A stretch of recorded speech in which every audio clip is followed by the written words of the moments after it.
नमस्ते दोस्तों, तो आज आपको एक बड़ी ही अचंभित एवं भयानक रहस्यमय कहानी सुनाऊंगी जिसमें आपको कुछ नई रहस्यमय बातें की जानकारी होगी। तो कृपा करके अभी चैनल को सब्सक्राइब कर ले। यह मेरा दूसरा नया चैनल है ताकि और भी रहस्यमय कहानी सबसे पहले आप तक पहुंचे। धन्यवाद। तो सुनिए। भारत के सुदूर पूर्वीय पहाड़ियों में, जहां बादलों का डेरा था और हवा में अगरू चंदन की सुगंध घुली रहती थी, वहां एक छोटा सा रहस्यमय गांव था जिसका नाम था नादग्राम। ये गांव अपनी गहरी चुप्पी और अदृश्य ध्वनियों के प्रति अपने अनोखे सम्मान के लिए जाना जाता था। नादग्राम के लोग मानते थे कि हर मनुष्य के भीतर एक स्वप्नलोक का मंदिर होता है, एक ऐसा पवित्र स्थान जहां सभी विचार, भावनाएं और इच्छाएं मौन होकर बसती हैं। उनकी सबसे पवित्र किंवदंती थी अनंत ध्वनि, एक ऐसी आदिम गूंज जो ब्रह्मांड के निर्माण से भी पहले से मौजूद थी और जो स्वप्नलोक के मंदिर में सुनी जा सकती थी। कहा जाता था कि जो कोई भी इस ध्वनि का ओ सुन लेता, उसे जीवन के सभी भ्रमों से मुक्ति मिल जाती थी। गांव के सबसे पुराने निवासी गुरु मौन अपनी गहरी चुप्पी और अनंत ध्वनि के साथ अपने अनोखे संबंध के लिए जाने जाते थे। गुरु मौन अक्सर रात में गांव के पास एक प्राचीन बरगद के पेड़ के नीचे बैठे रहते, अपनी आंखें बंद करके हवा में बहती नीरवता को सुनत हुए। लोग मानते थे कि वे अनंत ध्वनि को सुनते थे, लेकिन कोई नहीं जानता था कि वास्तव में वे क्या करते थे। एक साल नादग्राम गांव में एक अजीबोगरीब घटना घटने लगी। लोगों के मन में अनावश्यक शोर और भ्रम बढ़ने लगे थे। वे अपनी सहज प्रवृत्ति को सुन नहीं पा रहे थे, जिससे उनके मन में एक अजीब सी अशांति और दिशाहीनता भर गई थी, मानो वे अपने ही विचारों के शोर में खो गए हों। गुरु मौन ने महसूस किया कि यह अनंत ध्वनि का लोप था। मानवता ने अपने भीतर की शांति और अंतर्ज्ञान को भुला दिया था और केवल बाहरी दुनिया के कोलाहल में उलझ गई थी। उन्होंने अपने सबसे युवा और विचारशील शिष्य नीरव को बुलाया। नीरव एक शांत स्वभाव का लड़का था, लेकिन उसके मन में हमेशा एक अनजानी बेचैनी रहती थी। गुरु मौन ने अपनी आंखें खोली, जो अब पहले से कहीं अधिक शांत और स्पष्ट थीं। उन्होंने नीरव को देखा और अपने मौन में ही उसे एक संदेश दिया। नीरव ने महसूस किया कि संदेश उसके हृदय में उतर रहा था। अनंत ध्वनि खामोश हो गई है, क्योंकि स्वप्नलोक का मंदिर धूल से भर गया है। तुम्हें उस स्थान पर जाना होगा जहां मौन सबसे गहरा है। वहां तुम्हें आत्मा की वीणा मिलेगी, एक ऐसी वीणा जो तुम्हें स्वप्नलोक के मंदिर में प्रवेश करने और अनंत ध्वनि को फिर से जागृत करने में मदद करेगी। गुरु मौन ने नीरव को एक छोटा, गोल, चमकता हुआ क्रिस्टल दिया, जिसके भीतर एक सूक्ष्म ध्वनि तरंग का प्रतीक बना हुआ था। ये तुम्हें मार्ग दिखाएगा, उन्होंने कहा, और तुम्हें याद दिलाएगा कि सच्ची शांति कहीं बाहर नहीं, बल्कि तुम्हारे अपने भीतर के मौन में है। नीरव ने गुरु के चरणों को छुआ और अपनी यात्रा पर निकल पड़ा। उसके पास कोई नक्शा नहीं था, केवल उसके भीतर की लगन और क्रिस्टल का मार्गदर्शन था। उसने घने जंगलों, खड़ी ढलानों और सर्पीली नदियों से होकर यात्रा की। हर मोड़ पर उसे लगा कि वह अपने उद्देश्य से भटक गया है, क्योंकि बाहरी शोर उसे भ्रमित कर रहा था। लेकिन हर बार जब भी वह हार मानने वाला होता, क्रिस्टल से एक हल्की सी शीतल चमक निकलती और उसे सही दिशा दिखाती।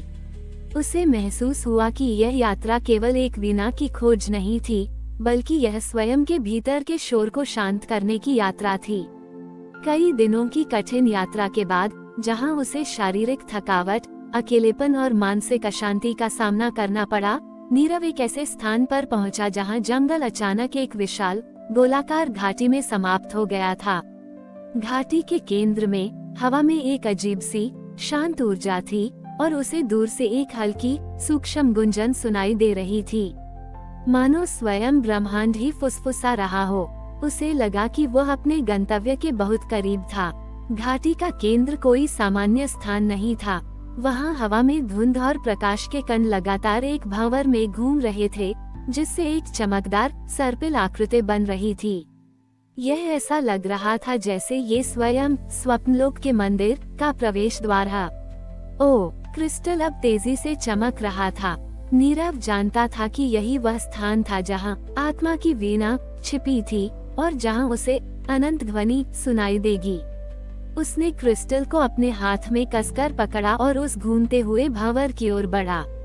नीरव ने क्रिस्टल को अपने हाथ में कसकर पकड़े हुए उस चमकते सर्पिल भंवर की ओर कदम बढ़ाए, जहां धुंध और प्रकाश के कण अनवरत घूम रहे थे।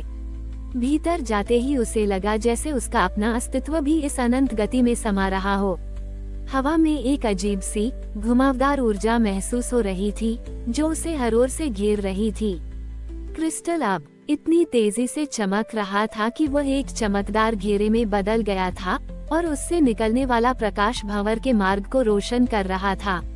जैसे ही नीरव भंवर के केंद्र के करीब पहुंचा, उसने देखा कि चमकते कणों के बीच एक अजीबोगरीब वस्तु तैर रही थी।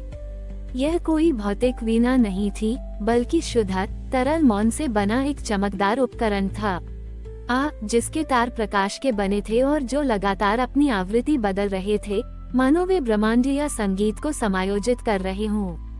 यही आत्मा की वीणा थी जिसकी बात गुरु मौन ने की थी।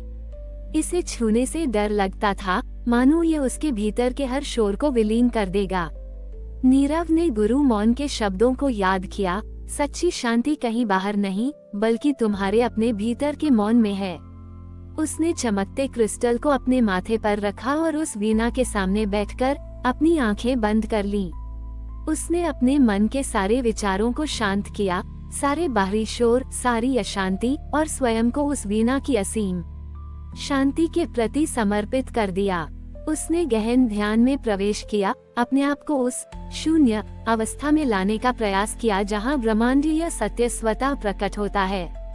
जैसे जैसे नीरव का ध्यान गहरा होता गया, उसे लगा कि उसका शरीर विलीन हो रहा है और वह स्वयं उस आत्मा की वीणा का हिस्सा बन रहा है। उसे अब केवल स्पष्ट विचार नहीं दिखे, बल्कि उसने अपनी आत्मा के सबसे गहरे स्तर को महसूस किया, उस स्थान को जहां सभी ध्वनियां विलीन हो जाती थीं और जहां से सभी जीवन उत्पन्न हुए थे। उसे समझ आया कि नादग्राम गांव में अशांति इसलिए थी क्योंकि लोगों ने अपने भीतर के स्वप्नलोक के मंदिर से नाता तोड़ लिया था और केवल बाहरी दुनिया के शोर में उलझ गए थे।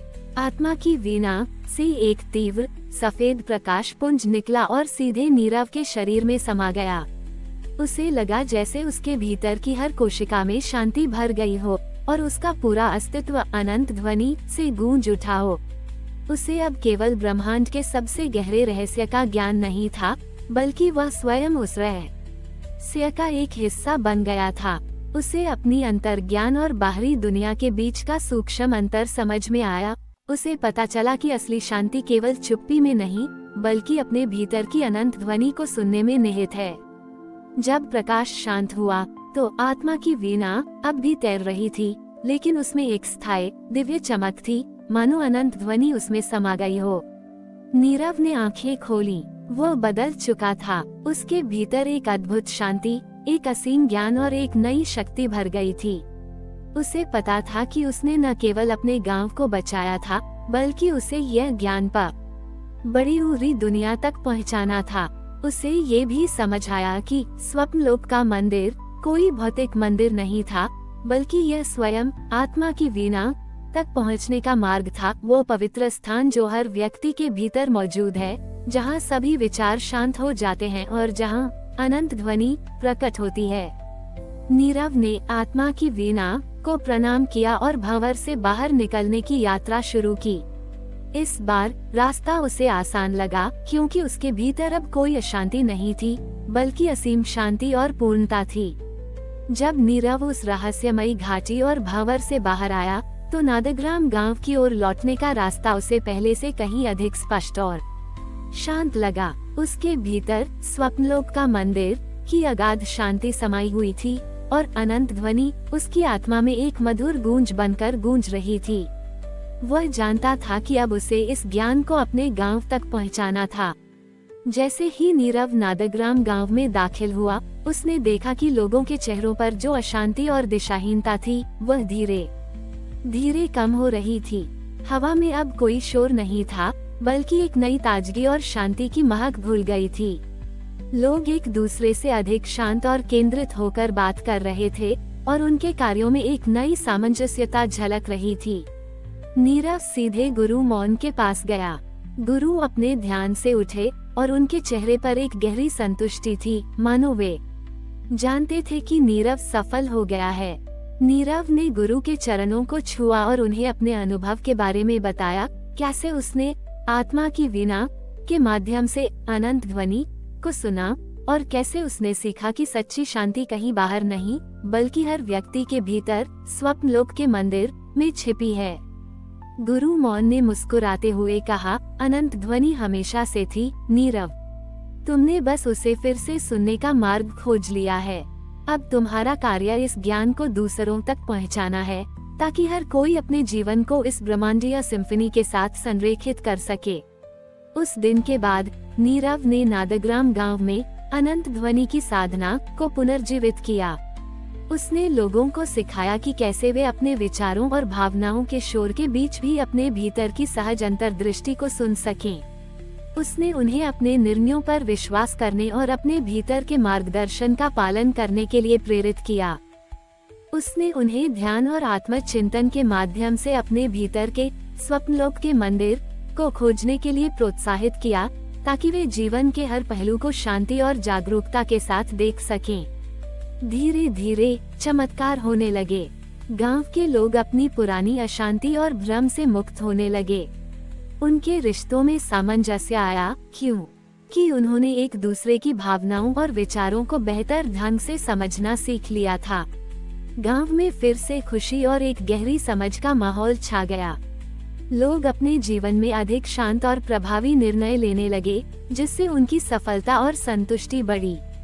अनंत ध्वनि अब केवल एक किंवदंती नहीं थी, बल्कि वह हर उस व्यक्ति के भीतर बजने लगी थी जिसने अपने स्वप्नलोक के मंदिर को फिर से खोज लिया था। अनंत ध्वनि और स्वप्नलोक का मंदिर की कहानियां दूर दूर तक फैलने लगीं। शहरों से लोग जो अपने जीवन की जटिलताओं और दिशाहीनता से जूझ रहे थे, नादग्राम गांव आने लगे। वे यहाँ ये सीखने आते थे कि कैसे अपने भीतर की शांति और स्पष्टता पाई जाए। नीरव ने बिना किसी दिखावे या लालच के उन्हें ज्ञान दिया। उसने उन्हें समझाया कि बाहरी जानकारी और भौतिक उपलब्धियां महत्वपूर्ण हैं, लेकिन स्वप्नलोक के मंदिर में मिलने वाली सहज शांति शाश्वत होती है। गुरु मौन ने अपना शेष जीवन नीरव को मार्गदर्शन देते हुए बिताया और अंततः वे भी अनंत ध्वनि में विलीन हो गए। लेकिन उनका ज्ञान नीरव और उसके शिष्यों के माध्यम से जीवित रहा। नादग्राम गांव अब केवल एक गांव नहीं था, बल्कि यह ज्ञान, अंतर्दृष्टि और चेतना की स्पष्टता का प्रतीक बन गया था। ये कहानी हमें सिखाती है कि ब्रह्मांड का सबसे गहरा रहस्य हमारे भीतर है, और जब हम अपने स्वप्नलोक के मंदिर में प्रवेश करते हैं, तो हम स्वयं अनंत ध्वनि बन जाते हैं, जो जीवन में असीमित शांति, उद्देश्य और आनंद लाता है। ये कथा यहीं समाप्त नहीं होती, बल्कि यह हर उस आत्मा के भीतर जीवित रहती है जो अपने भीतर के अनंत ध्वनि को खोजने का साहस करती है। यह एक सतत जागरण है, एक शाश्वत प्रतिध्वनि है जो हमें याद दिलाती है कि सबसे गहरा रहस्य यह हमारे अपने भीतर ही छिपा है, और सच्चा स्वर्ग हमारे अपने मौन और जीवन के अनंत प्रवाह में पाया जा सकता है। हमारी और भी आध्यात्मिक एवं अनोखी कहानियाँ देखने के लिए हमारे चैनल पर जाएं तथा धार्मिक एवं पौराणिक अनोखी कहानियाँ हमारे चैनल पर है। कृपया जाके देखें तथा हमारे चैनल को सब्सक्राइब करके रखें और वीडियो लाइक जरूर करें। धन्यवाद।